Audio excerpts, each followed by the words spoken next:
వీడియోలోకి స్వాగతం. ఇది మా ఛానల్లో మొదటి రిపోర్ట్. ప్రజలకు, ప్రభుత్వానికి అద్దం పట్టించే నిజం. ఇది హైదరాబాద్ అప్పర్పల్లి ప్రాంతం మరియు రాజేంద్రనగర్ పిల్లర్ నంబర్ 185 వద్ద ఉన్న మంత్రామాల్ ఎదుట వైన్ షాప్ ఉంది. అదే రోడ్డుపై హ్యాపీ హోమ్ సొసైటీ ఉంది. కుటుంబాలు, పిల్లలు నివసించే పెద్ద కాలనీ. కాని ప్రతి సాయంత్రం మొదలయ్యే దృశ్యం ఒక్కసారి చూడండి.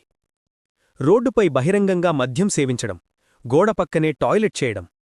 ఇది ఒక్కరోజు కాదు, ప్రతిరోజూ జరుగుతున్న వ్యవహారం. ఇప్పుడు ప్రశ్న: ఇక్కడ పబ్లిక్ టాయిలెట్లు లేవా? లేదా డ్రింకింగ్కి ప్రత్యేక ప్రదేశం లేదా? లేకపోతే ఇంతటి దానికి అనుమతి ఎలా ఇచ్చారు? పోలీస్ పట్రోలింగ్ వాహనాలు ఈ దృశ్యం చూడవా? లేదా అందరూ కళ్ళు మూసుకున్నారా? ఇదే రోడ్డు నుంచి ప్రతిరోజూ మహిళలు, చిన్నపిల్లలు వెళుతుంటారు. కొంతమంది వారి ఎదుటే టాయిలెట్ చేస్తున్నారు. ఇలాంటి పరిస్థితుల్లో మహిళలు ఏం చేయాలి?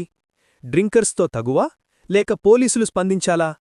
ఇది ఒక్క అప్పర్పల్లి మరియు రాజేంద్రనగర్ సమస్య కాదు, ఇది మన సమాజానికి అద్దం.